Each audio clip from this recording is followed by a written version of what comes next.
Hello. Um, it's been a minute since I've done any sort of streaming in terms of reading streaming. Uh, it's been a little while. I've been sick. I've had scheduling problems. Just anything that could possibly interrupt the flow and momentum of reading a book on stream has happened, except for today. Today I'm going to break that. I'm going to break that momentum, the anti momentum, if you will, and jump back into reading. Let's jump back into it. Excuse me. Of course, as soon as I start streaming, I have issues with my voice. We are reading Mary Shelley's Frankenstein, the Penguin Classics edition. And if you'll recall, when we last did this a while back, um, the monster had met with Frankenstein, and they began kind of a flashback into what the monster has been up to while it was away. And the kind of the chief moment was the monster finding a cottage with the old man and who were they? They were Agatha, Safi, and Felix, and he spied on them from outside, and bettered their lives without them knowing, right? And in time, he got the chance to introduce himself to the old man, who was blind. So he tested his luck, and it ran out. The family came home, and he was chased out. Just as a, I'll give you a little bit of a reminder. The cottage doors opened. Who can describe their horror and consternation on beholding me? A very sad but predictable twist. The monster had the right of it with his anxiety, and and he fled. So that brings us to chapter 8. We are going to start this tale, this continuation on chapter 8, and that would be page 132 if you're following along in the Penguin Classics edition. Let me put this up on screen so you can actually see it. As with the streams in the past before, if you're watching and you wish to give feedback, comment, put your thoughts to it, they'll show up on the stream. I'll highlight them if they're interesting. And feel free. The only thing is, like, don't spoil it, I guess. I mean, we all know what happens, generally speaking, but the joy is me kind of, as best as I can, going along as if I've newly read this, never read it, which is true. I've never read it before. But interject, engage. This isn't a performance of the book, even though I may do voices. This is reading it out loud communally. And I hope that if you are going to watch it, that you would engage in that same way and interact with it. Interacting with a book while it's being read is more fun, I think. So why don't we begin? We're about 4 minutes in, and I don't want to waste too much more time because I want to get through this. We are nearing the end of part 2 of this book. The book, I believe, is in 3 sections or parts, but I could be wrong. Let's get some water before I get to voices.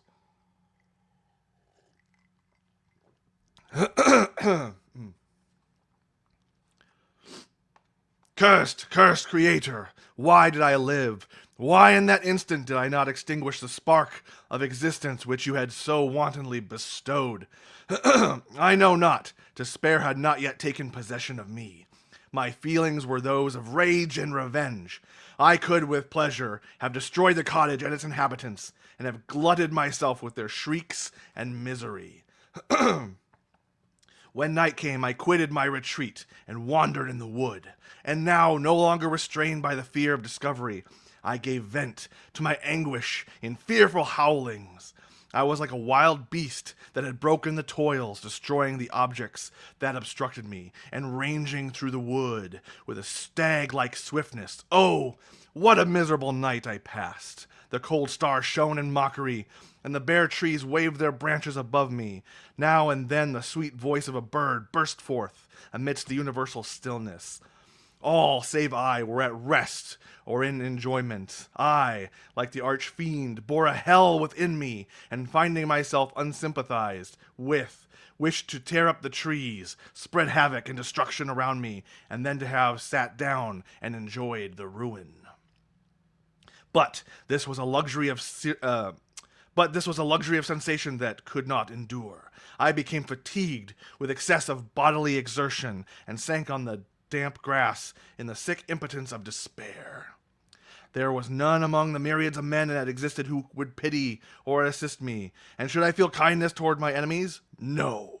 From that moment I declared everlasting war against the species, and more than all, against him who had formed me, and sent me forth to this insupportable misery. The sun rose. I heard the voices of men and knew that it was impossible to return to my retreat during the day. Accordingly, I hid myself in some thick underwood, determining to devote the ensuing hours to reflection on my situation. The pleasant sunshine, the pure air of day restored me to some degree of tranquility. And when I considered what had passed at the cottage, I could not help believing that I had been too hasty in my conclusions. I had certainly acted imprudently. It was apparent that my conversation had interested the father in my behalf, and I was a fool in having exposed my person to the horror of his children. I ought to have familiarized the old De Lacy to me. Oh, that's his name, De Lacy. And by degrees to have discovered myself to the rest of the family, when they should have been prepared for my approach. But I did not believe my errors to be irretrievable, and after much consideration, I resolved to return to the cottage, seek the old man, and by my representations, win him to my party.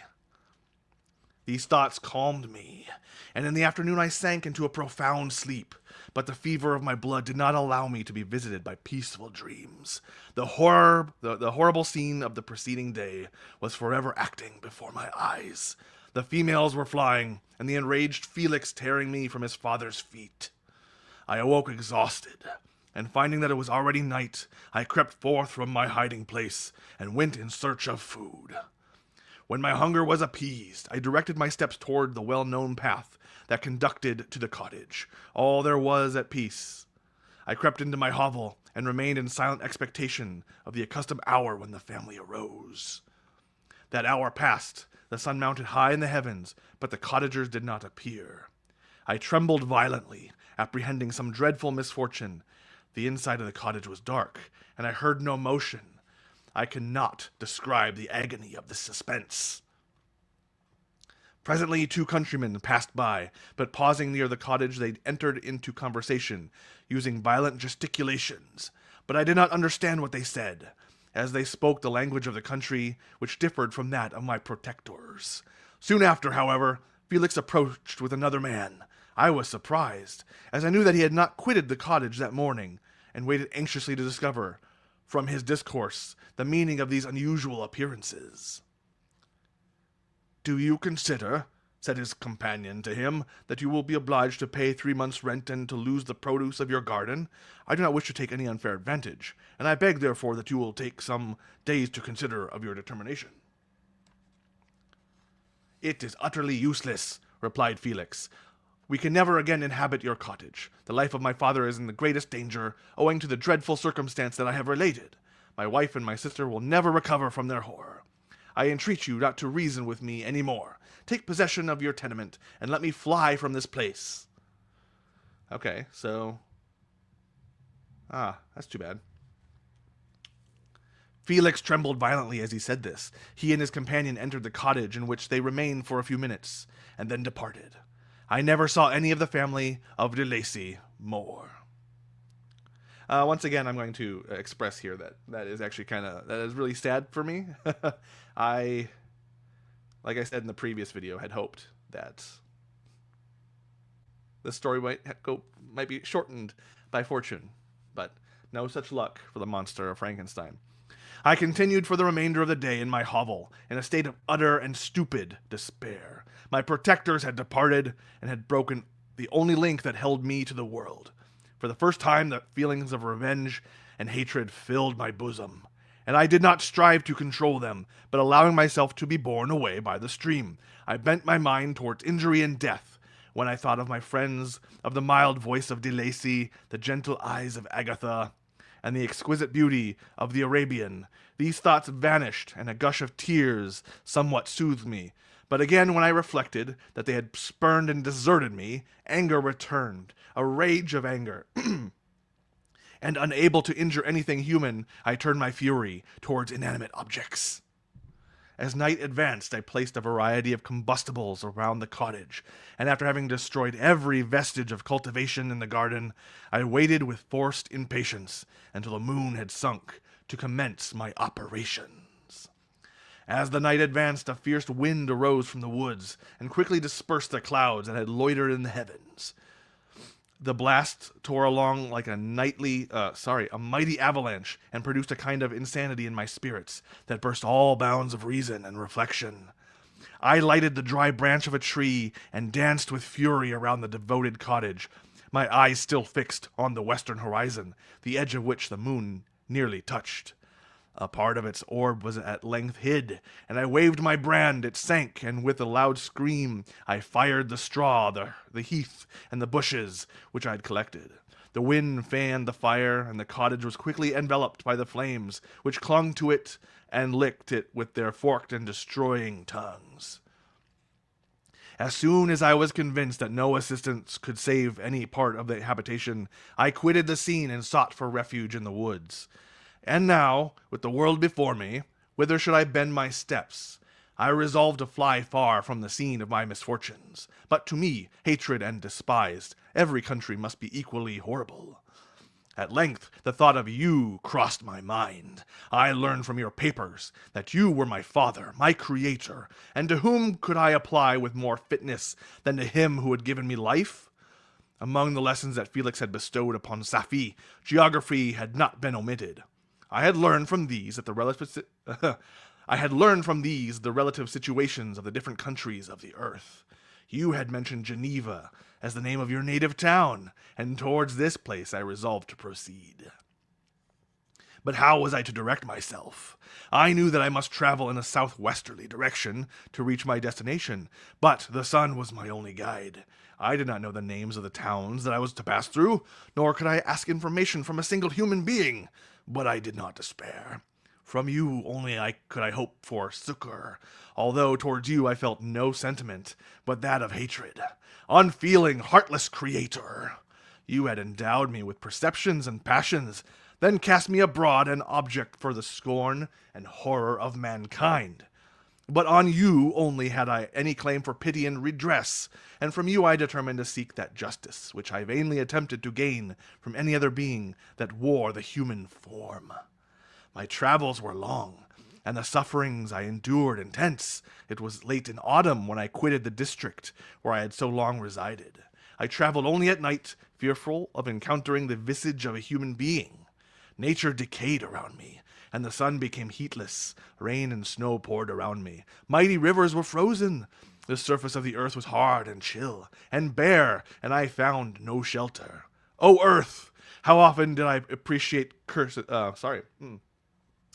O earth, how often did I imprecate curses on the cause of my being. The mildness of my nature had fled, and all within me was turned to gall and bitterness. The nearer I approached to your habitation, the more deeply did I feel the spirit of revenge enkindled in my heart. Snow fell, and the waters were hardened, but I rested not.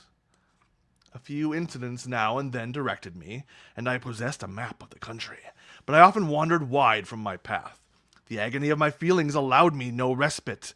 No incident occurred from which my rage and misery could not extract its food. But a circumstance that happened when I arrived on the confines of Switzerland, when the sun had recovered its warmth, and the earth again began to look green, confirmed in an especial manner the bitterness and horror of my feelings. Generally, I rested during the day and traveled only when I was secured by night from the view of man. One morning, however, finding that my path lay through deep wood, I ventured to continue my journey after the sun had risen. The day, which was one of the first of spring, cheered even me by the loveliness of its sunshine and the balminess of the air. I felt emotions of gentleness and pleasure that had long appeared dead, revive within me. Half surprised by this novelty of these sensations, I allowed myself to be borne away by them, and, forgetting my solitude and deformity, dared to be happy. Soft tears again bedewed my cheeks, and I even raised my humid eyes with thankfulness towards the blessed sun, which bestowed such joy upon me. I continued to wind among the paths of the woods until I came to its boundary, which was skirted by a deep and rapid river, into which many of the trees bent their branches, now budding with the fresh spring. Here I paused, not exactly knowing what path to pursue, when I heard the sound of voices that induced me to conceal myself under the shade of a cypress. I was scarcely hid, when a young girl came running towards the spot where I was concealed, laughing, as if she ran from someone in sport. She continued her course along the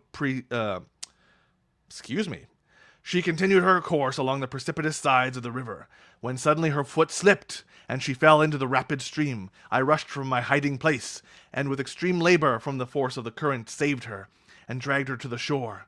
She was senseless, and I endeavored by every means in my power to restore animation, when I was suddenly interrupted by the approach of a rustic, who was probably the person from whom she had playfully fled. On seeing me, he darted towards me, and tearing the girl from my arms, hastened towards the deeper parts of the wood. I followed speedily. I hardly knew why, but when the man saw me draw near, he aimed a gun, which he carried, at my body and fired. I sank to the ground, and my injurer, with increased swiftness, escaped into the wood. This was then the reward of my benevolence.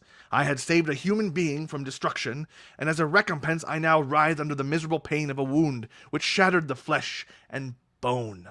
The feelings of kindness and gentleness, which I had entertained but a few moments before, gave place to a hellish rage and gnashing of teeth. Inflamed by pain, I vowed eternal hatred and vengeance to all mankind. But the agony of my wound overcame me, my pulses paused, and I fainted. For some weeks I led a miserable life in the woods, endeavoring to cure the wound which I had received. The ball had entered my shoulder, and I knew not whether it had remained there or passed through. At any rate, I had no means of extracting it. My sufferings were augmented also by the oppressive sense of the injustice and ingratitude of their infliction. My daily vows rose for revenge, a deep and deadly revenge, such as would alone compensate for the outrages and anguish I had endured. After some weeks, my wound healed, and I continued my journey. The labors I endured were no longer to be alleviated by the bright sun or gentle breezes of spring. All joy was but a mockery, which insulted my desolate state, and made me feel more painfully that I was not made for the enjoyment of pleasure. But my toils now drew near a close, and in 2 months from this time I reached the environs of Geneva. It was evening when I arrived, and I retired to a hiding place among the fields that surround it, to meditate in what manner I should apply to you. I was oppressed by fatigue and hunger, and far too unhappy to enjoy the gentle breezes of the evening, or the prospect of the sun setting behind the stupendous mountains of Jura. At this time a slight sleep relieved me from the pain of reflection, which was disturbed by the approach of a beautiful child, who came running into the recess I had chosen, with all the sportiveness of infancy. Suddenly, as I gazed on him, an idea seized me that this little creature was unprejudiced, and had lived too short of time to have imbibed a horror of deformity. If, therefore, I could seize him, and educate him as my companion and friend, I should not be so desolate in this peopled earth. Urged by this impulse, I seized on the boy as he passed, and drew him toward me. As soon as he beheld my form, he placed his hands before his eyes and uttered a shrill scream. I drew his hand forcibly from his face and said, "Child, what is the meaning of this? I do not intend to hurt you. Listen to me." He struggled violently. "Let me go," he cried. "Monster, ugly wretch, you wish to eat me and tear me to pieces. You are an ogre. Let me go or I will tell my papa. Boy, you will never see your father again. You must come with me. Hideous monster, let me go. My papa is a syndic. He is M. Frankenstein. He will punish you. You dare not keep me. Oh, dang. Frankenstein, you belong then to my enemy, to him toward whom I have sworn eternal revenge. You shall be my first victim. Oh, no. The child still struggled and loaded me with epithets which carried despair to my heart. I grasped his throat to silence him, and in a moment he lay dead at my feet. I gazed on my victim, and my heart swelled with exultation and hellish triumph. Clapping my hands, I exclaimed, I too can create desolation. My enemy is not invulnerable. This death will carry despair to him, and 1,000 other miseries shall torment and destroy him. As I fixed my eyes on the child, I saw something glittering on his breast. I took it. It was a portrait of a most lovely woman. In spite of my malignity, it softened and attracted me. For a few moments I gazed with delight on her dark eyes, fringed by deep lashes, and her lovely lips. But presently my rage returned. I remembered that I was forever deprived of the delights that such beautiful creatures could bestow, and that she whose resemblance I contemplated would, in regarding me, have changed that air of divine benignity to one expressive of disgust and affright.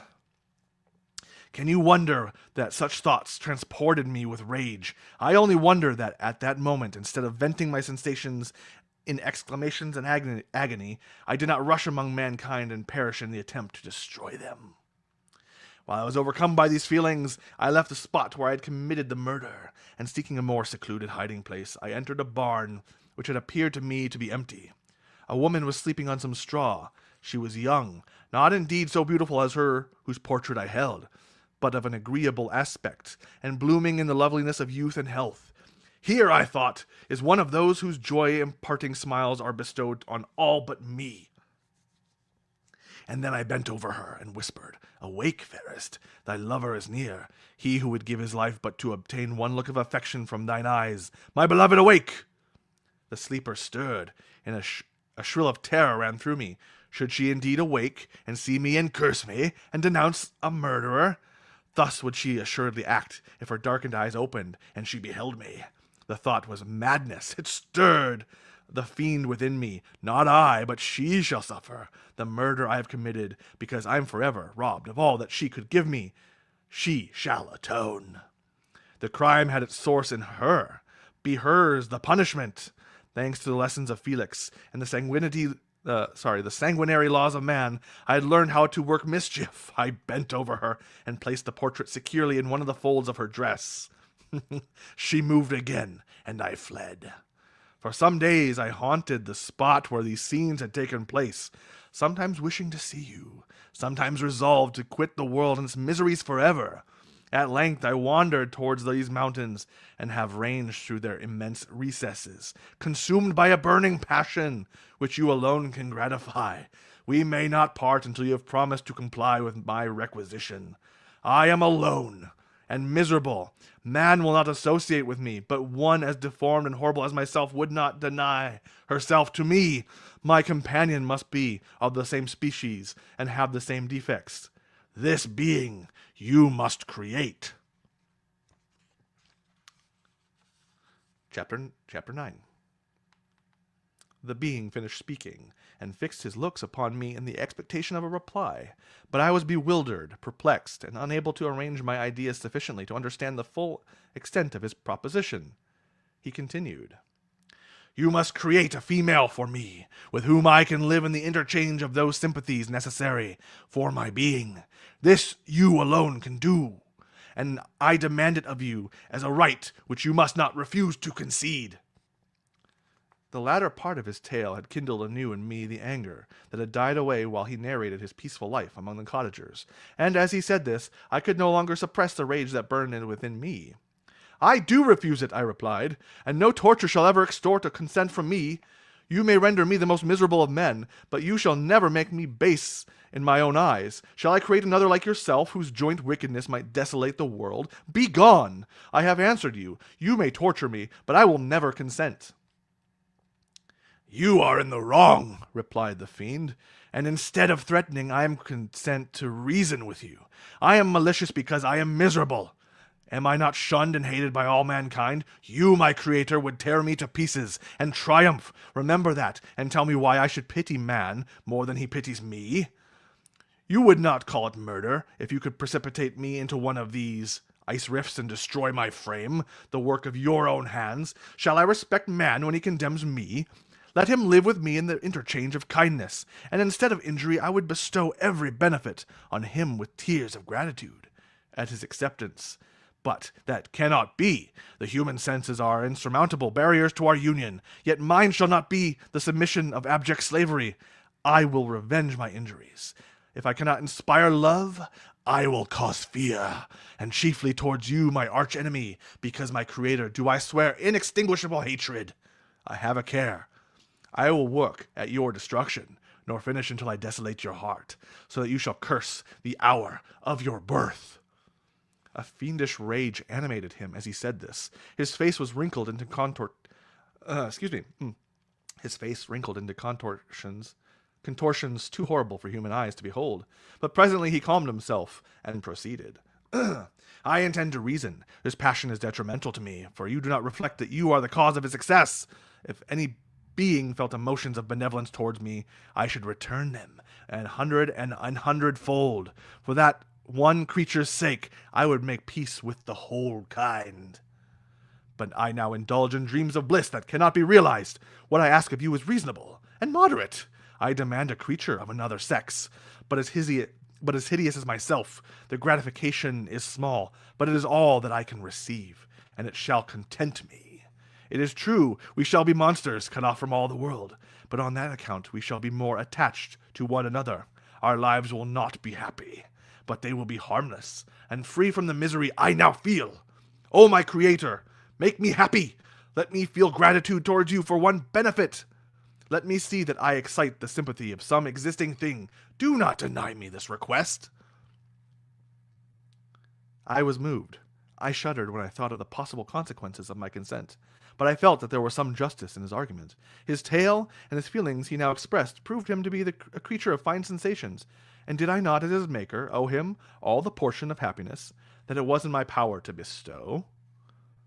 He saw my change of feelings, and continued, If you consent, neither you nor any other human being shall ever see us again. I will go to the vast wilds of South America. My food is not that of man. I do not destroy the lamb and the kid to glut my appetite. Acorns and berries afford me sufficient nourishment.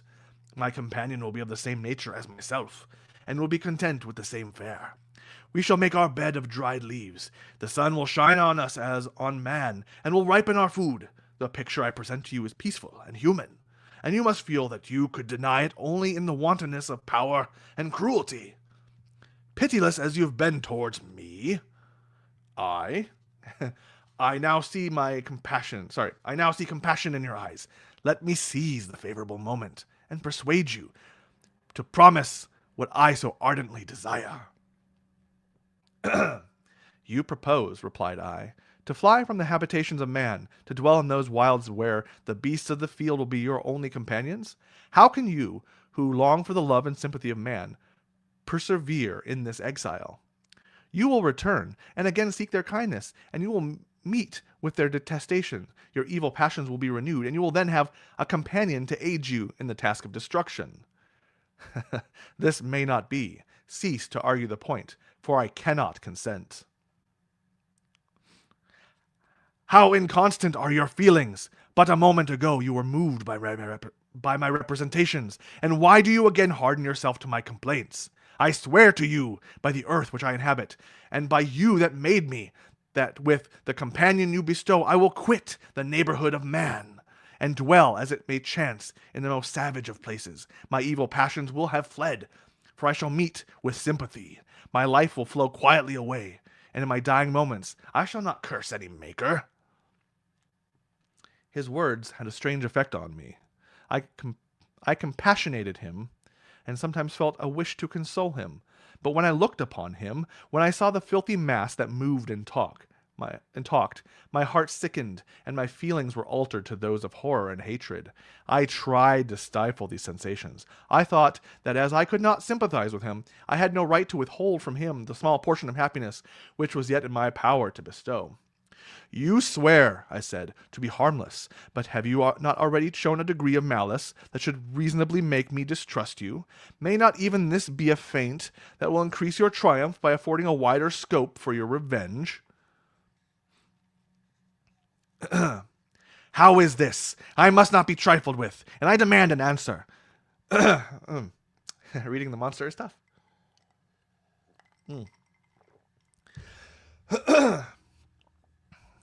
If I have no ties and no affections, hatred and vice must be my answer.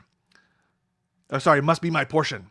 The love of another will destroy the cause of my crimes, and I shall become a thing of whose existence every one will be ignorant.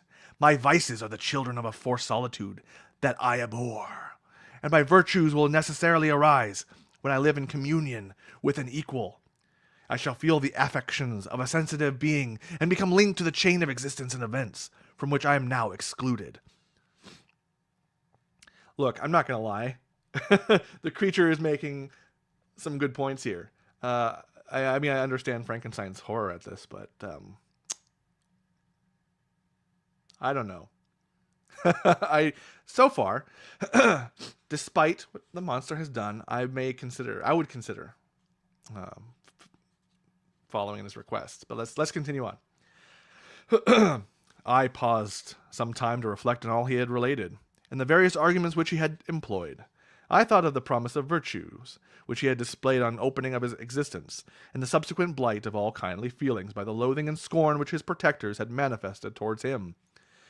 His power and threats were not omitted to my calculations. A creature who could exist in the ice caves of the glaciers, and hide himself from pursuit among the ridges of inaccessible precipices, was a being possessing faculties it would be vain to cope with.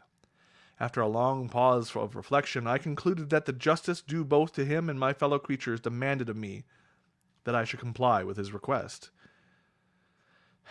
Turning to him, therefore, I said, I consent to your demand, on your solemn oath to quit Europe forever, and every other place in the neighborhood of man, as soon as I shall deliver into your hands a female who will accompany you in your exile. I swear, he cried, by the sun and by the blue sky of heaven, and by the fire of love that burns at my heart, that if you grant my prayer while they exist, you shall never behold me again. Depart from your home and commence your labors. I shall watch their progress with unutterable anxiety, and fear not but that when you are ready, I shall appear. Saying this, he suddenly quitted me, fearful perhaps of any change in my sentiments. I saw him descend the mountain with greater speed than the flight of an eagle, and quickly lost among the undulations of the sea of ice. His tail had occupied the whole day, and the sun was upon the verge of the horizon when he departed. I knew that I ought to hasten my descent towards the valley, as I should soon be encompassed in darkness. But my heart was heavy, and my steps slow. The labor of winding among the little paths of the mountain, and fixing my feet firmly as I advanced, perplexed me, occupied as I was by the emotions which the occurrences of the day had produced. Night was far advanced when I came to the halfway resting place and seated myself beside the mountain. The stars shone at intervals as the clouds passed from over them. The dark pines rose before me, and every here and there a broken tree lay on the ground. It was a scene of wonderful solemnity, and stirred strange thoughts within me. I wept bitterly, and clasping my hands in agony, I exclaimed, "O stars and clouds, and winds, ye are all about to mock me. If ye really pity me, crush sensation and memory, let me become as naught. But if not, depart, and leave me in darkness." These were wild and miserable thoughts, but I cannot describe to you how the eternal twinkling of the stars weighed upon me, and how I listened to every blast of wind, as if it were a dull, ugly sea-rock on its way to consume me. Morning dawned before I arrived at the village of Chamonix. I took no rest, but returned immediately to Geneva. Even in my own heart I could give no expression to my sensations.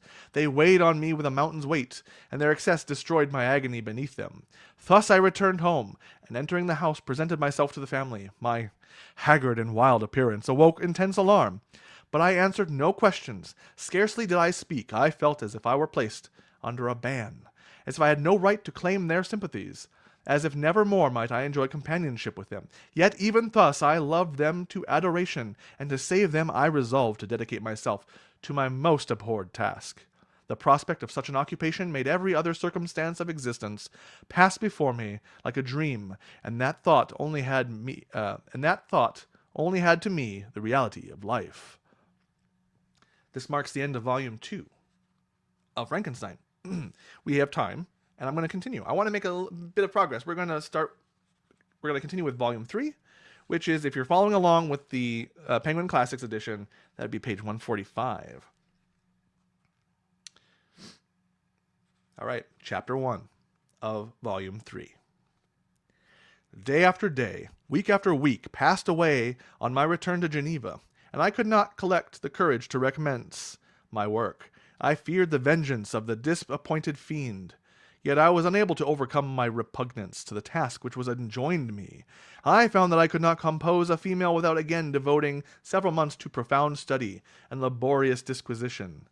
I had heard of some discoveries having been made by an English philosopher, the knowledge of which was material to my success, and I sometimes thought of obtaining my father's consent to visit England for this purpose. But I clung to every pretense of delay, and shrank from taking the first step in an undertaking whose immediate necessity began to appear less absolute to me. A change indeed had taken place in me. My health, which had hitherto declined, was now much restored, and my spirits, when unchecked by the memory of my unhappy promise, rose proportionally. My father saw this change which My father saw this change which My father saw this change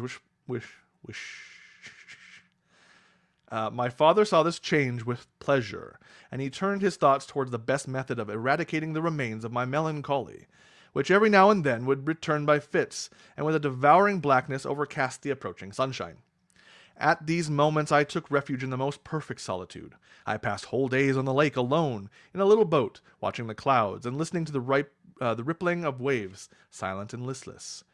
But the fresh air and bright sun seldom failed to restore me to some degree of composure, and on my return I met the salutations of my friends with a readier smile and a more cheerful heart. It was after my return from one of these rambles that my father, calling me aside, thus addressed me. "I am happy to remark, my dear son, that you have resumed your former pleasures, and seem to be returning to yourself, and yet you are still unhappy, and still avoid our society. For some time I was lost in conjecture as to the cause of this, but yesterday an idea struck me, and if it is well-founded I conjure you to avow it. Reserve on such a point would be not only useless, but draw down treble misery on us all."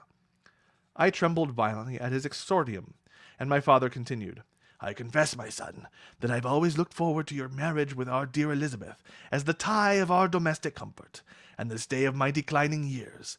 You were attached to each other from your earliest infancy. You studied together, and appeared in dispositions and tastes entirely suited to one another. But so blind is the experience of man, that when I conceived to be the best assistance to my plan, may have entirely destroyed it. You perhaps regard her as your sister, without any wish that she might become your wife. Nay, you may have met with another whom you may love, and considering yourself as bound in honor to Elizabeth, the struggle may occasion the poignant misery which you appear to feel. My dear father, reassure yourself. I love my cousin tenderly and sincerely. I never saw any woman who excited, as Elizabeth does, my warmest admiration and affection. My future hopes and prospects are entirely bound up in the expectation of our union. The expression of your sentiments of this subject, my dear Victor, gives me more pleasure than I have for some time experienced. If you feel thus, we shall assuredly be happy, however present events may cast gloom over us. But it is this gloom which appears to have taken so strong a hold of your mind that I wish to dissipate. Tell me, therefore, whether you object to an immediate solemnization of the marriage. We have been unfortunate, and recent events have drawn us from that everyday tranquility befitting my years. And it's a good thing I can read well. We have been unfortunate, and recent events have drawn us from that everyday tranquility befitting my years and infirmities. You are younger, yet I do not suppose, possessed as you are of a competent fortune, that an early marriage would at all interfere with any future plans of honor and the utility that you may have formed. Do not suppose, however, that I wish to dictate happiness to you, or that a delay on your part would cause me any serious uneasiness. Interpret my words with candor, and answer me, I conjure you, with confidence and sincerity. I listened to my father in silence, and remained for some time incapable of offering any reply. I resolved rapidly in my mind a multitude of thoughts, and endeavored to arrive at some conclusion. Alas, to me the idea of an immediate union with my Elizabeth was one of horror and dismay. Really? I was bound by a solemn promise, which I had not yet fulfilled, and dared not break, or if I did, what manifold miseries might not impend over me and my beloved family. Could I enter into a festival with this deadly weight yet hanging around my neck, and bowing me to the ground? I must perform my engagement, and let the monster depart with his mate, before I allowed myself to enjoy the delights of a union from which I expected peace. I remembered also the necessity imposed upon me of either journeying to England or entering into a long correspondence with those philosophers of that country, whose knowledge and discoveries were of indispensable use to me in my present undertaking. The latter method of obtaining the desired intelligence was dilatory and unsatisfactory. Besides, I had an insurmountable aversion to the idea of engaging myself in my loathsome task in my father's house, while in habits of familiar intercourse with those I loved. I knew that 1,000 fearful accidents might occur, the slightest of which would disclose a tale to thrill all connected with me with horror. I was aware also that I should often lose all self-command and all capacity of hiding the harrowing sensations that would possess me during the progress of my unearthly occupation. I must absent myself from all I loved while thus employed.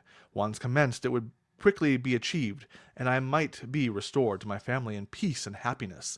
My promise fulfilled, the monster would depart forever, or, so my fond fancy imagined, some accident might meanwhile occur to destroy him and put an end to my slavery forever. These feelings dictated my answer to my father. I expressed a wish to visit England, but concealing the true reasons of this request, I clothed my desire under a guise which excited no suspicion, while I urged my desire with an earnestness that easily induced my father to comply. After so long a period of an absorbing melancholy that resembled madness in its intensity and effects, he was glad to find that I was capable of taking pleasure in the idea of such a journey, and he hoped that change of scene and varied amusement would, before my return, have restored me entirely to myself. The duration of my absence was left to my own choice. A few months, or at most a year, was the period contemplated. One paternal kind of precaution he had taken to ensure my having a companion. Without previously communicating with me, he had, in concert with Elizabeth, arranged that Clerval should join me in Strasbourg. This interfered with the solitude I coveted for the prosecution of my task. Yet, at the commencement of my journey, the presence of my friend could in no way be an impediment, and truly I rejoiced that thus I should be saved many hours of lonely, maddening reflection. Nay, Henry might stand between me and the intrusion of my foe. If I were alone, would he not at times force his abhorred presence on me, to remind me of my task, or to contemplate its progress? To England, therefore, I was bound, and it was understood that my union with Elizabeth would take place immediately on my return. My father's age rendered him extremely averse to delay. For myself, there was one reward I promised myself from my detestable toils. One consolation for my unparalleled sufferings. It was the prospect of that day when, enfranchised from my miserable slavery, I might claim Elizabeth, and forget the past in union with her. I now made arrangements for my journey, but one feeling haunted me, which filled me with fear and agitation. During my absence, I should leave my friends unconscious of their existence. Of the existence of an. Let me restart that sentence. During my absence, I should leave my friends unconscious of the existence of their enemy and unprotected from his attacks, exasperated as he might be by my departure. But he had promised to follow me wherever I might go, and would he not accompany me to England? This imagination was dreadful in itself, but soothing, insomuch as it supposed the safety of my friends. I was agonized with the idea of the possibility that the reverse of this might happen. But though the whole period during which I was the slave of my creature, I allowed myself to be governed by the impulses of the moment, and my present sensations strongly intimated that that the fiend would follow me, and exempt my family from the danger of his machinations. It was in the latter end of September that I again quitted my native country. My journey had been my own suggestion, and Elizabeth therefore acquiesced. But she was filled with disquiet at the idea of my suffering away from her the inroads of misery and grief. It had been her care which provided me a companionship. It had been her care which provided me a companion in Clerval. And yet, a man is blind to 1,000 minute circumstances which call forth a woman's sedulous attention. She longed to bid me hasten my return. 1,000 conflicting emotions rendered her mute, as she bade me a tearful, silent farewell. I threw myself into the carriage that was to convey me away, hardly knowing whither I was going, and careless of what was passing around. I remembered only, and it was with bitter anguish that I reflected on it, to order that my chemical instruments should be packed to go with me. Filled with dreary imaginations, I passed through many beautiful and majestic scenes, but me eyes? What? I passed through many beautiful and majestic scenes, but me eyes were fixed and observed. That might be a typo. Or a misprint. I passed through many beautiful and majestic scenes, but my eyes were fixed and unobserving. I could only think of the bourne of my travels, and the work which was to occupy me whilst they endured. After some days spent in listless indolence, during which I traversed many leagues, I arrived at Strasbourg, where I waited 2 days for Clerval. He came. Alas, how great was the contrast between us! He was alive to every new scene, joyful when he saw the beauties of the setting sun, and more happy when he beheld it rise and recommenced a new day. He pointed out to me the shifting colors of the landscape, and the appearances of the sky. "This is what it is to live," he cried. "Now I enjoy existence. But you, my dear Frankenstein, wherefore are you desponding and sorrowful?" In truth, I was occupied by gloomy thoughts, and neither saw the descent of the evening star nor the golden sunrise reflected in the Rhine. And you, my friend, would be far more amused with the journey of Clerval, who observed the scenery with an eye of feeling and delight, than in listening to my reflections. I, a miserable wretch, haunted by a curse that shut up every avenue of enjoyment. We had agreed to descend the Rhine in a boat from Strasbourg to Rotterdam, whence we might take shipping for London. During this voyage we passed many willowy islands, and saw several beautiful towns. We stayed a day at Mannheim, and on the 5th from our departure from Strasbourg arrived in Mayence. The course of the Rhine below Mayence becomes much more picturesque. The river descends rapidly, the winds winds between the hills, but not high, but steep, and of beautiful forms. We saw many ruined castles standing on the edges of precipices, surrounded by black woods, high and inaccessible.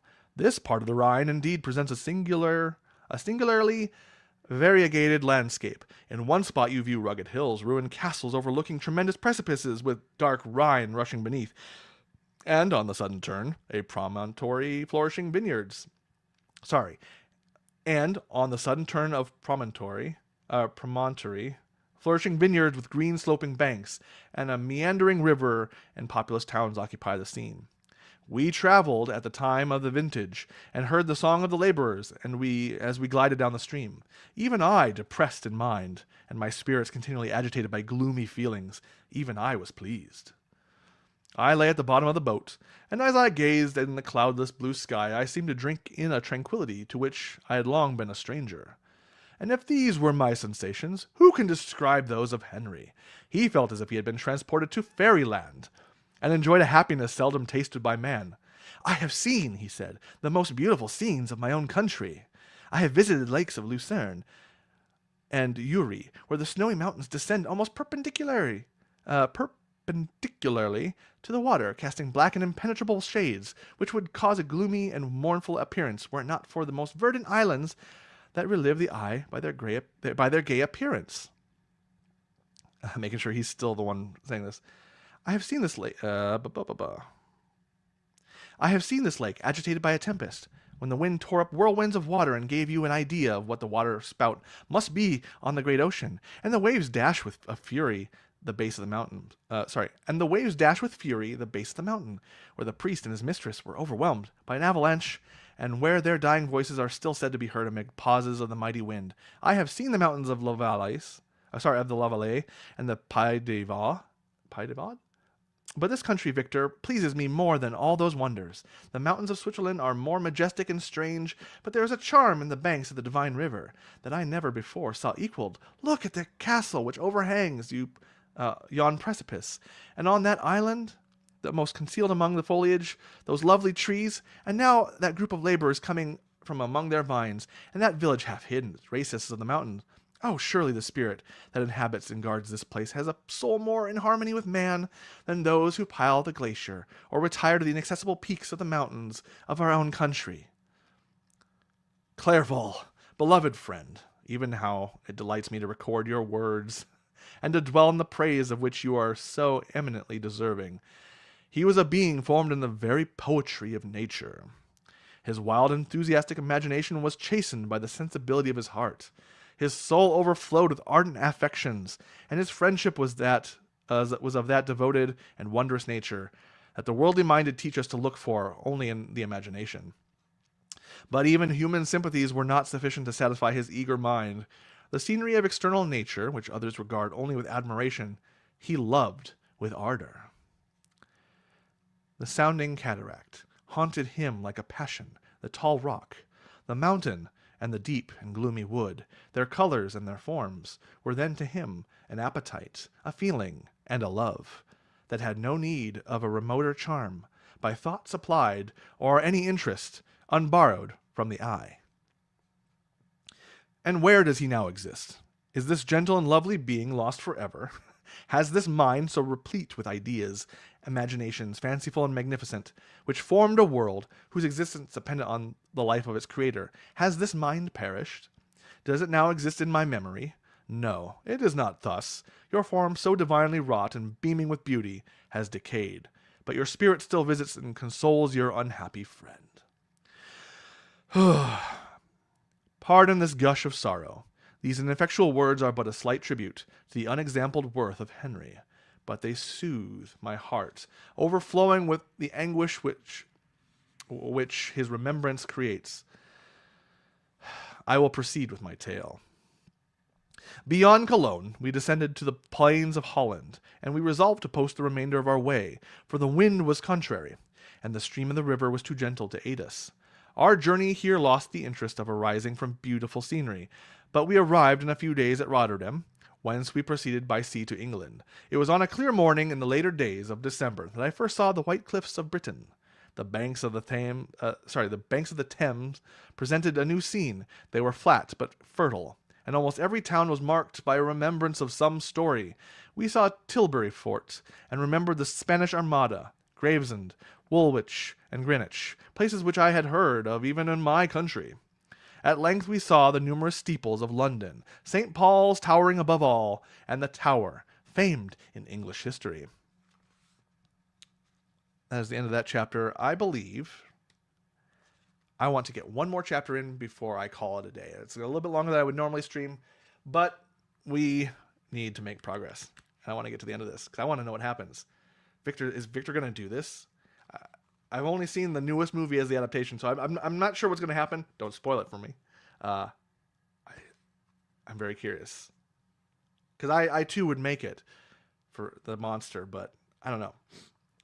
Chapter 2, on page 153, if you're following along. London was our present point of rest. We determined to remain several months in this wonderful and celebrated city. Clerval desired the intercourse of the men of genius and talent who flourished at this time, but this was with me a secondary object. I was principally occupied with the means of obtaining the information necessary for the completion of my promise, and quickly availed myself of the letters of introduction that I had brought with me, addressed to the most distinguished natural philosopher. If this journey had taken place during my days of study and happiness, it would have afforded me inexpressible pleasure. but a blight had come over my existence. And I only visited these people for the sake of the information they might give me on the subject in which my interest was so terribly profound. Company was irksome to me when alone. Company was irksome to me. When alone, I could fill my mind with the sights of heaven and earth. The voice of Henry soothed me, and I could thus cheat myself into a transitory peace. But busy, uninteresting, joyous faces brought back despair to my heart. I saw an insurmountable barrier placed between me and my fellow men. This barrier was sealed with the blood of William and Justine, and to reflect on the events connected with those names filled my soul with anguish. But in Clerval, I saw the image of my former self. He was inquisitive and anxious to gain experience and instruction. The difference of manners which he observed was to him an inexhaustible source of instruction and amusement. He was also pursuing an object he had long had in view. His design was to visit India, in the belief that he had in his knowledge of its various languages, and in the views he had taken of its society, the means of materially assisting the progress of European colonization and trade. In Britain only could he further the execution of his plan. He was forever busy, and the only check to his enjoyment was my sorrowful and dejected mind. I tried to conceal this as much as possible, that I might not debar him from the pleasures natural to one who was entering on a new scene of life, undisturbed by any care or bitter recollection. I often refused to accompany him, alleging another engagement, that I might remain alone. I now also began to collect the materials necessary for my new creation, and this was to me like the torture of a single drop of water continually falling on the head. Every thought that was devoted to it was an extreme anguish, and every word that I spoke in an allusion to it caused my lips to quiver and my heart to palpitate. After passing some months in London, we received a letter from a person in Scotland, who had formerly been our visitor at Geneva. He mentioned the beauties of his native country, and asked us if those were not sufficient allurements to induce us to prolong our journey as far north as Perth, where he resided. Clerval eagerly desired to accept this invitation, and I, although I abhorred society, wished to view again mountains and streams, and all the wondrous works with which nature adorns her chosen dwelling places. We had arrived in England at the beginning of October, and it was now February. We accordingly determined to commence our journey towards the north at the expiration of another month. In this expedition we did not intend to follow the great road to Edinburgh, but to visit Windsor, Oxford, Matlock, and the Cumberland Lakes, resolving to arrive at the completion of this tour about the end of July. I packed up my chemical instruments and the materials I'd collected, resolving to finish my labors in some obscure nook in the northern highlands of Scotland. We quitted London on the 27th of March, and remained a few days at Windsor, rambling in its beautiful forest. This was a new scene to us mountaineers. The majestic oaks, the quantity of game, and the herds of stately deer were all novelties to us. From thence we proceeded to Oxford. As we entered this city, our minds were filled with the remembrance of the events that had been transacted there more than a century and a half before. It was here that Charles I had collected his forces. This city had remained faithful to him after the whole nation had forsaken his cause to join the standard of Parliament and liberty. The memory of that unfortunate king, his companions, the amiable Falkland and the insolent Goring, his queen and son, gave a peculiar interest to every part of the city, which they might be supposed to have inhabited. The spirit of elder days found a dwelling here, and we delighted to trace its footsteps. If these feelings had not found an imaginary gratification, the appearance of the city had yet in itself sufficient beauty to obtain our admiration. The colleges are ancient and picturesque. The streets are almost magnificent, and the lovely Isis, which flows beside it through meadows of exquisite verdure, is spread forth into a placid expanse of waters, which reflects its majestic assemblage of towers and spires, and domes, embosomed among aged trees. I enjoyed the scene, and yet my enjoyment was embittered both by the memory of the past and the anticipation of the future. I was formed for peaceful happiness. During my youthful days, discontent never visited my mind, and if I was ever overcome by ennui, the sight of that which is beautiful in nature, or the study of what is excellent and sublime in the productions of man, could always interest my heart, and communicate elasticity to my spirits. But I am a blasted tree. The bolt has entered my soul, and I felt then that I should survive to exhibit what I shall soon cease to be, a miserable spectacle of wrecked humanity. pitiable to others, and intolerable to myself. We passed a considerable period at Oxford, rambling among the environs, and endeavoring to identify every spot which might relate to the most animating epoch of English history. Our little voyages of discovery were often prolonged by the successive objects that presented themselves. We visited the tomb of the illustrious Hampden, and the fields on which that patriot fell. For a moment my soul was elevated from its debasing and miserable fears, to contemplate the divine ideas of liberty and self-sacrifice, of which these sites were the monuments and remembrances. And the remembrancers. For an instant I dared to shake off my chains, and look around me with a free and lofty spirit, but the iron had eaten into my flesh, and I sank again, trembling and hopeless, into my miserable self. We left Oxford with regret, and proceeded to Matlock, which was our next place of rest. The country in that neighborhood of this village resembled, to a greater degree, the scenery of Switzerland. But everything is on a lower scale, and the green hills want the crown of a distant white Alps, which always attended to the piney mountains of my native country. We visited the wondrous cave and the little cabinets of natural history, where the curiosities are disposed in the same manner as in collections at Cerveau and Chamonix. The later name made me tremble when pronounced by Henry, and I hastened to quit Matlock, with which that terrible scene was thus associated. From Derby, still journeying northwards, we passed 2 months in Cumberland and Westmoreland. I could now almost fancy myself among the Swiss mountains. The little patches of snow which yet lingered on the northern sides of the mountains, the lakes, and the dashing of the rocky streams were all familiar and dear sights to me. Here also we made some acquaintances who almost contrived to cheat me into happiness. Oh, gotta pause there for 1 second, folks. Here we made some acquaintances who almost contrived to cheat me into happiness. Like, Victor really needs to cheer up, but man, that is a nice turn of phrase. To cheat me into happiness. That's on page 156. That's a really nice way to put it. The delight of Clerval was proportionately greater than mine. His mind expanded in the company of men of talent, and he found in his own nature greater capacities and resources than he could have imagined himself to have possessed, while he associated with his inferiors. I could pass my life here, he said to me, and among these mountains I should scarcely regret Switzerland and the Rhine. But he found that a traveler's life is one that includes much pain amidst its enjoyments.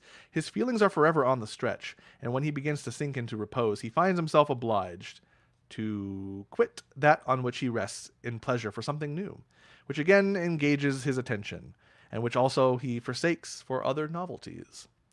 We had scarcely visited the various lakes of Cumberland and Westmoreland, and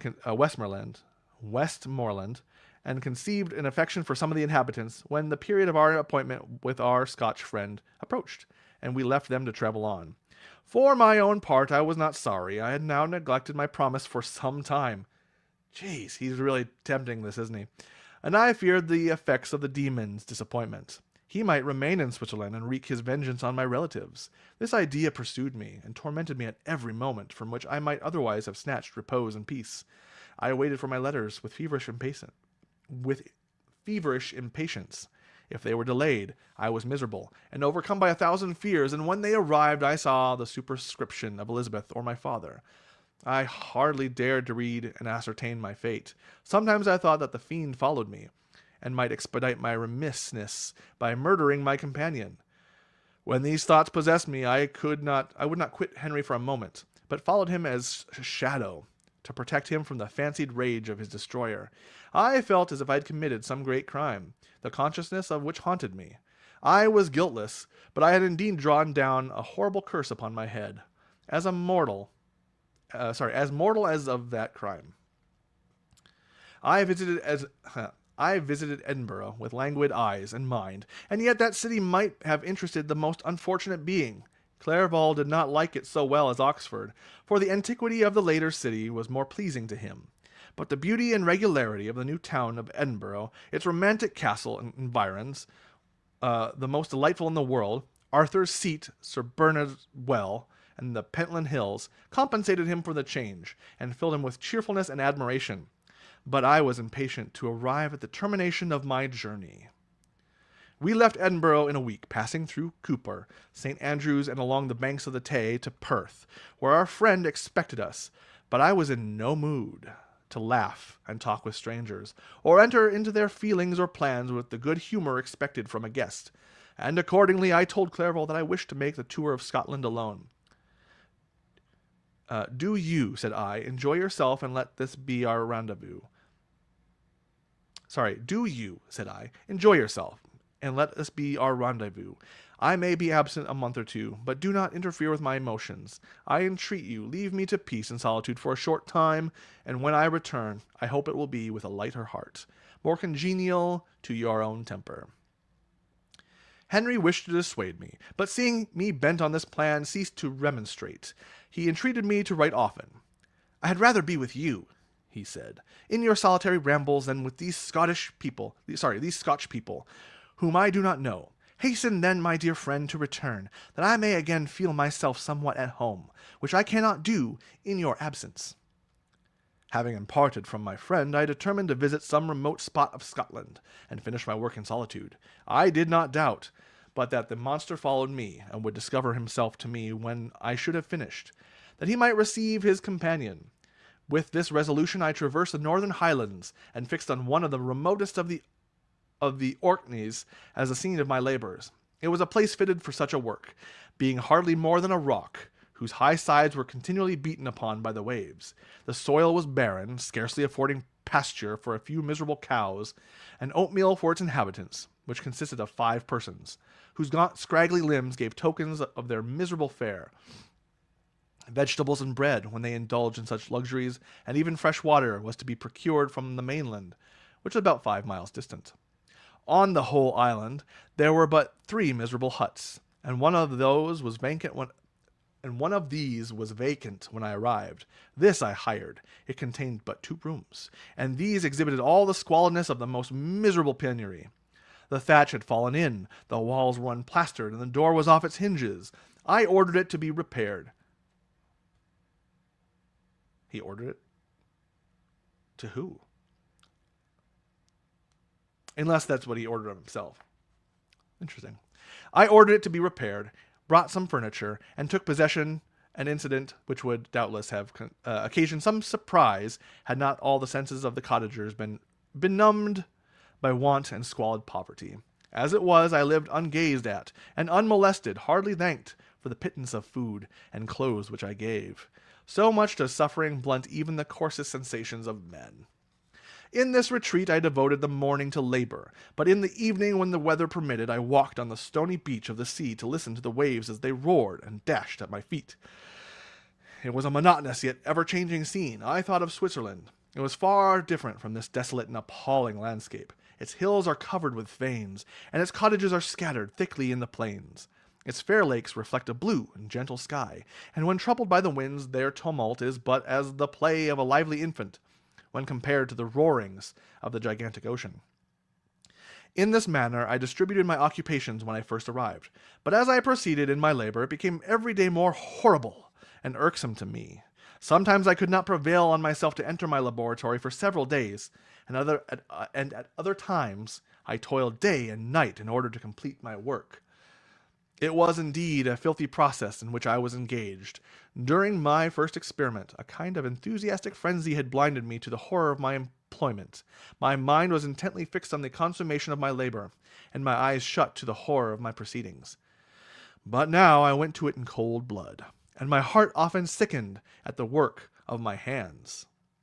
Thus situated, employed in the most detestable occupation, immersed in a solitude where nothing could for an instant call my attention from the actual scene in which I was engaged, my spirits became unequal.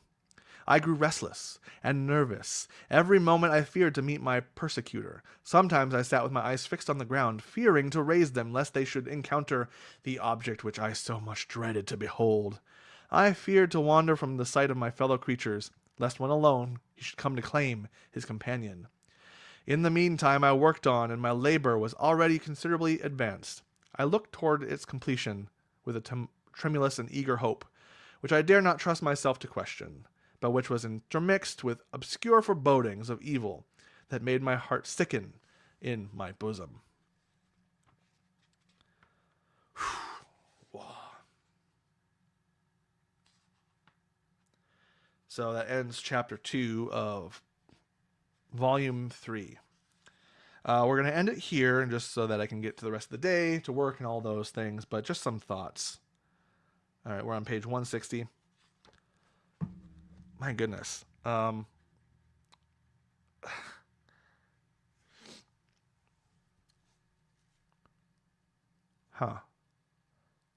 I'm really curious to see where this is going to go. I mean, I say no spoilers, but like, I'm behind in reading this. This has been a blind spot for a long time.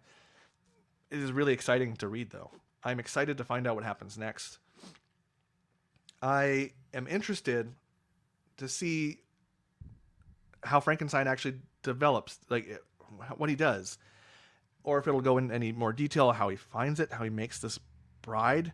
Does he go through with it? I know in the more recent movie adaptation he doesn't, and there's a lot of differences that the movie does. That now, as I read this, I much prefer the material, what's as written. I am interested.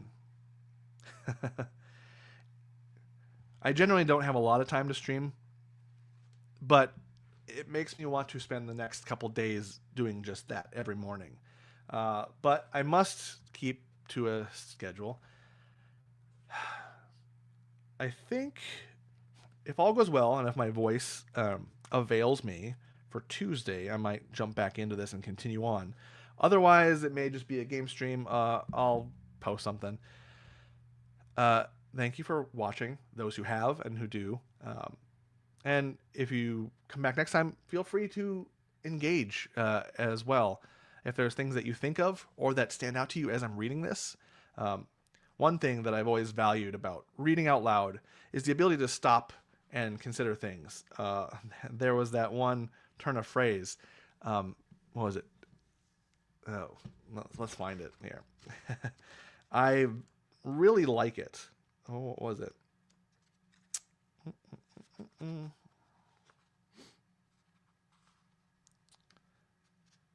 It was... I think it was to cheat me of my misery. Which is... I mean, I love those things. And I love taking note of those. And it's hard in stream to do that. But if there's anything that stands out to you, let's talk about it. Let's figure it out. Let's see what's of interest. I just am kind of in adoration of this tale. So I'll leave you to it. I got things to do. Hope you enjoyed. And I'll see you next time, in which we continue more of Mary Shelley's Frankenstein. All right. Let me see if I can find that end stream button. All right. Catch you guys later.